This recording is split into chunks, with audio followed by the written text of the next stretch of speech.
नमस्कार दोस्तों। देखिए, पूर्व की वीडियो में हमने देख लिया था ऑर्डर 9 तक। अब हम ऑर्डर 10 से इम्पोर्टेंट प्रश्नों को देख रहे हैं।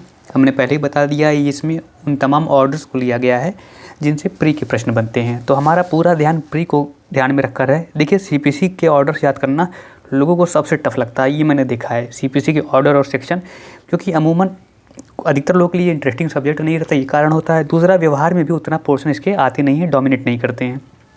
तो देखिए, यहाँ से हम ऑर्डर 10 को पढ़ रहे हैं। याद रखिएगा, जो सब्जेक्ट में जितनी कम कमांड होती है उसको उतनी मेहनत की ज़रूरत होती है। तो इसलिए हम डायरेक्ट केवल वही प्रश्न पे बात करेंगे जहाँ से क्वेश्चन बनते हैं। आपका काफ़ी समय बचेगा, काफ़ी श्रम बचेगा और आप इसका सटीक उत्तर देने में भी सक्षम हो पाएंगे। चलिए शुरू करते हैं। ऑर्डर 10 में क्या किसकी बात हो रही है? Examination of the parties by the court, यानी कि न्यायालय द्वारा पक्षकारों की परीक्षा। याद रखिएगा, ऑर्डर 10 रूल 1A जो है वो अल्टरनेट डिस्प्यूट रेजोल्यूशन के लिए है। याद रखिएगा, ADR की बात किस में की गई है? ऑर्डर 10 रूल 1A में। ठीक है, अब देखिए अगला प्रश्न, यानी कि अब हमें चले जाना है ऑर्डर 11 में। तो ऑर्डर 11 में क्या है? Discovery and inspection. Discovery and inspection. Rule 6 क्या कह रहा है? Any objection to the intention, माफ़ कीजिएगा, any objection to the interrogation can be made only on the grounds that it is, यानी कोई भी ऑब्जेक्शन इंट्रोगेटरीज को लेकर के किन ग्राउंड से किया जा सकता है, ये यहाँ पे दिए हुए हैं। क्या हो? Scandal that it is scandalous और इररिलेवेंट और not exhibit bona fide for the purpose of the suit. याद रखिएगा, स्कैंडुलस, इररिलेवेंट या फिर not exhibit bona fide for the purpose of the suit और द पर्पस इंक्वायर्ड इनटू। ठीक है ना, purpose inquired into are not sufficiently material at that stage may be taken in the affidavit in answer. बहुत important है rule 6। Rule 7 पे आइए। यहाँ कह रहा है एनी इंट्रोगेटरी, कोई भी जो प्रश्नमाला है, कोई भी प्रश्नावली है, कह रहा है any interrogatory may be set aside on the ground that they have been exhibit unreasonably or vexatiously or struck out on the ground that they are prolix, oppressive, unnecessary or scandalous. तो ये ground और ये ground आपको हमेशा रहने चाहिए। Rule 7 में क्या बात कर रहा है, रूल 6 में क्या बात कर रहा है। ठीक है ना, तो प्रोलिक्स, ऑप्रेसिव, अननेसेसरी और स्कैंडुलस की बात रूल 7 में की गई है। And any application for this purpose may be made with in 7 days. सबसे इंपॉर्टेंट पॉइंट है, देखिए रूल 7 में 7 डेज़ की बात की गई है डिस्कवरी एंड इंस्पेक्शन को लेकर के। क्या कह रहा है? Any application for this purpose may be made within 7 days after service of the interrogatories। ठीक है, अब रूल 6 में हम देख लेते हैं। इसका एक तरह से शॉर्ट में हम कह लेंगे कि प्रश्नमालाओं पर जो आपत्ति है वो तभी की जा सकती है जब वे मामले में सुसंगत नहीं हैं, निंदात्मक हैं, सद्भावनापूर्वक नहीं हैं तथा व्यर्थ में परेशान करने वाले हैं। तो यही सारी बातें हैं, स्कैंडुलस हो जाना किसी चीज़ का या फिर इररिलेवेंट हो जाना, इन तमाम चीज़ों की बात यहाँ भी की गई है हिंदी में। ऑर्डर 12 यानी एडमिशन की बात। रूल 1 क्या कह रहा है? Notice of admission of case. ठीक है ना, rule 1 admission, order 12 notice of admission of case. Rule 2 कह रहा है notice to admit document, either party may call upon to the other party to admit the documents within 7 days from the date of service of the notice, failure of which shall be make the party liable to pay the cost. ठीक है ना, कोई भी party कर सकती है call upon the other party to admit the document 7 दिन के भीतर from the date of service of the notice. और अगर इसको फेल करने पे क्या होगा? कॉस्ट पे करनी पड़ेगी, कॉस्ट के लिए वो दायी होगा। रूल 4 क्या कह रहा है? ऑर्डर 12 यानी एडमिशन का हमने रूल 1 पढ़ा, रूल 2 पढ़ा, अब हम रूल 4 पढ़ रहे हैं जिसमें कहा जा रहा है नोटिस टू एडमिट फैक्ट्स। ठीक है ना, रूल 1 में notice of admission of case, rule 2 में नोटिस टू एडमिट डॉक्यूमेंट और 4 में जो फैक्ट की बात है। तो एडमिशन पहले में केस का है, दूसरे में डॉक्यूमेंट का है और 4th में हमारे फैक्ट की बात कर रहा है। यहाँ कह रहा है कि एनी पार्टी, ठीक है, यहाँ कहा जा रहा है कि any party may by notice. अब यहाँ पर 9 डेज़ है, हमने जहाँ पे 7 डेज़ पढ़ा है यहाँ पर 9 डेज़ है, इसको ध्यान रखिएगा। Any party may by notice within 9 days before the hearing date call any other party to admit for the purpose of suit only any specific fact or fact mention in such notice. ठीक है ना, किस लिए? To admit for the purpose of suit only any specific fact or fact mention in such notice and in case of refusal or neglect to admit the same with in 6 days after service of such notice. अब देखिए यहाँ 7 days कहाँ है, 9 days कहाँ है, 6 days कहाँ है। जहाँ भी डेज़ के कॉन्सेप्ट हैं, जहाँ भी पनिशमेंट और फाइन के कॉन्सेप्ट हैं, वहाँ पर आप एक लाइन में उसकी एक लिस्ट बना लीजिए। ये सबसे इंपॉर्टेंट पोर्शन होता है, क्योंकि यहाँ से एक क्वेश्चन आपको यूपी जैसे राज्य में तो मिल ही जाता है, बिहार में भी। अब देखिए प्रोविजो क्या कह रहा है इसका, admission made in pursuance of such notice shall be used only in that particular suit and not be used on any other occasion. यानी जो एडमिशन आपने किया है उस पर्टिकुलर सूट में, वो केवल उसी पर्टिकुलर सूट में ही यूज़ किया जा सकता है। उस एडमिशन को किसी अन्य सूट पे, किसी अन्य ओकेज़न पे उसका प्रयोग नहीं किया जा सकता है। ये बात हमारा रूल 4 का प्रोविज़ो कह रहा था। रूल 6 कह रहा था जजमेंट ऑन एडमिशन्स। ठीक है, रूल 6 में जजमेंट ऑन एडमिशन की बात है। और रूल 3A जो है वहाँ कह रहा है कि court has power to record admission of parties at any stage of proceeding.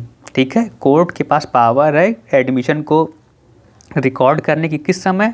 तो किसी भी स्टेज में, प्रोसीडिंग की किसी स्टेज में कोर्ट को पावर है एडमिशन रिकॉर्ड करने की। अब अगला देखिए, यहाँ पर कह रहा है रूल 13, माफ़ कीजिएगा order 13, production, impounding and return of document. तो रूल 13 हमारा production, impounding and return of document से संबंधित है। ये चीज़ क्लियर हो गई। इसके बाद कह रहा है रूल 1 इसका, ऑर्डर 13 का rule 1, original documents to be produced at or before the settlement of issue. Original documents to be produced at or before the settlement of the issues. तो दो चीज़ें हैं, कब प्रोड्यूस कर सकते हैं, at the settlement of the issue or before the settlement of the issue. ठीक है ना, आफ्टर की बात नहीं की गई है, at or before, not after. Original documents to be produced at the settlement of the issue or before the settlement of the issue. अब देखिए यहाँ पर जो मेन चीज़ देखने वाली है रूल 1 सब रूल 3 जो है, यहाँ पर क्या कह रहा है, this rule shall not apply to documents. किस डॉक्यूमेंट्स पे अप्लाई नहीं होगा? जो प्रोड्यूस किए गए हैं क्रॉस एग्जामिनेशन के लिए विटनेस को, ठीक है ना, अदर पार्टी के, या फिर मेमोरी रिफ्रेश करने के लिए दिए गए हैं। जहाँ पर भी एप्लीकेशन नहीं किसी डॉक्यूमेंट को प्रोड्यूस करने के लिए, वहाँ पर यही बात कही गई है। तो इन चीज़ों को भी हमें ध्यान में रखना है। अब अगला देखिए, यहाँ पर हिंदी में यही बात कही गई है कि अन्य प्रकार के साक्षी की प्रतिपरीक्षा के लिए या किसी साक्षी की स्मृति ताज़ा करने के लिए दस्तावेज आवश्यकता अनुसार कभी भी दिए जा सकते हैं। इसमें ये निर्बंधन नहीं है कि जो ओरिजिनल डॉक्यूमेंट है वो प्रोड्यूस करना है सेटलमेंट इशू के पहले या उसके उस समय दौरान। ठीक है ना, तो यहाँ पर इसे छूट दी गई है। अब ऑर्डर 14 की बात आती है। ऑर्डर 14 हमारा क्या है, settlement of issues and determination of suit in issue on law or on issue agreed upon. Settlement of issues and determination of suit on issues of law or on issues agreed upon. Rule 1 framing of issues की बात कर रहा है। ठीक है ना, framing of issues order 14 rule 1 का 2 में क्या लिखा है, 1 सब रूल 2 में material propositions are those proposition of law or fact which a plaintiff must allege in order to a right to sue or a defendant must allege in order to constitute his defense. Material propositions are those propositions of law or fact which a plaintiff must allege in order to show a right to sue or a defendant must allege in order to constitute his defense. ठीक है, अब देखिए यानी कि framing of the issues is duty of the court. ठीक है, framing of issue किसकी duty है, कोर्ट की ड्यूटी है। अब इशू जो होते हैं वो दो काइंड के होते हैं, issue of fact and issues of law. ठीक है, रूल 2 क्या कह रहा है, court to pronounce judgment on all issues. Court to pronounce judgment on all issues is given in order 14 rule 2। Order 14 हमारा सेटलमेंट ऑफ इश्यूज़ के साथ determination of suit और इशू ऑफ लॉ और इशू अग्रीड अपॉन की बात करता है, जिसमें रूल 2 में court to pronounce judgment on all issues की बात की गई है। इसके 2 में कहा गया है कि where issues both of law and fact arise in same suit and the court is of opinion that the case or any part thereof may be disposed of on issue of law only, it may try that issue first if that issue relates to jurisdiction of the court or a bar to the suit created by any law for the time being in force। यानी अगर कुछ भी कोई case सामने आ रहा है तो पहले हम देखेंगे भैया इसके लिए जुरिडिक्शन की हमारे पास कैपेबिलिटी है कि नहीं, हम इसके लिए मतलब क्वालिफाइड है कि नहीं, कोर्ट का जुरिडिक्शन है कि नहीं इस सूट को सुनने के लिए। यानी कि क्षेत्राधिकार संबंधी वाद का विचारण अथवा निस्तारण सबसे पहले होगा। तो जो लॉ का ग्राउंड है उसे पहले उसको प्रायोरिटी दी जाएगी रिजॉल्व करने में। अब देखिए यहाँ पर आइए, framing of issues can be on question of law, question of fact या फिर mixed question of law and fact. न्यायालय उन अभिकथनों अंतर्वस्तु के आधार पर विवादकों की रचना नहीं कर सकेगा जो पक्षकारों द्वारा किए गए हैं आवेदन पत्रों में। ठीक है। ऑर्डर 15 पे हम आते हैं। ऑर्डर 15 की बात देखिए, disposal of the suit at the first hearing. Order 15 कह रहा है disposal of the suit at the first hearing. प्रथम सुनवाई के वाद के निपटारे से संबंधित वाद ऑर्डर 15 में दिए गए हैं। ऑर्डर 16 पे आ जाइए। ऑर्डर 16 हमारा कह रहा है summoning and attendance of witnesses. ठीक है ना, समन करना और अटेंडेंस विटनेस की। यहाँ पर कह रहा है the party shall present in court a list of witnesses.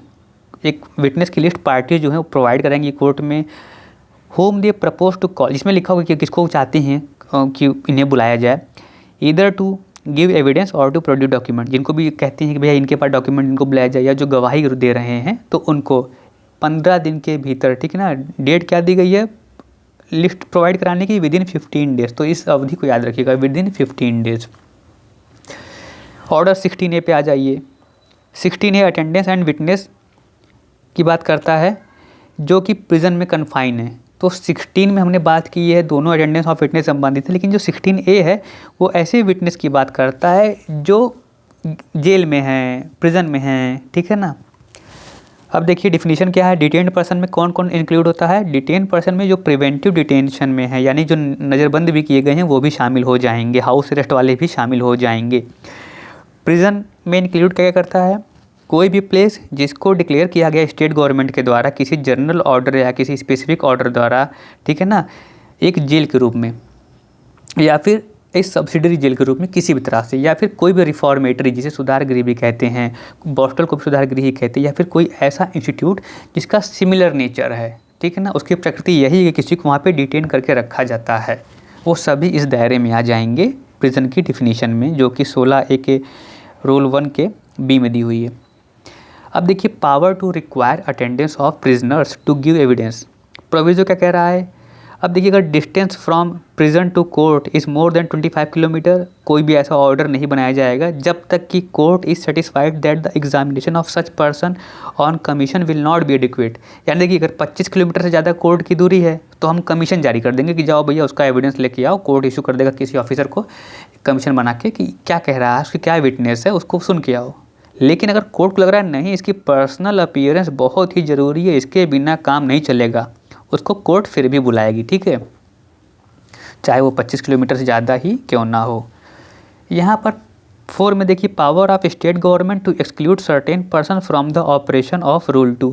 अब कोर्ट किसी पर्सन को बुला रही है लेकिन स्टेट गवर्नमेंट को ये लगता है कि भाई इतना पॉपुलर आदमी है या इतना इनफेमस आदमी, कोई भी सकता है, जिसको ले जाने में हमें रिस्क है, इसकी लाइफ का रिस्क है या कुछ भी है कि लॉ एंड ऑर्डर बिगड़ सकता है, तो कोर्ट स्टेट के पास पावर है कि ऐसे पर्सन को एक्सक्लूड कर सकती है। दूसरे भी चीज़ें हैं, जो स्टेशन हाउस ऑफिसर होगा उस जेल का या कारागार का भार अधिक अधिकारी होगा, वो भी न्यायालय के आदेश के बावजूद किसी बंदी के साक्ष्य देने के लिए हाजिर करने से इनकार कर सकता है। कब, जब उस व्यक्ति को जिसे न्यायालय ने आदेश दिया उपस्थित होने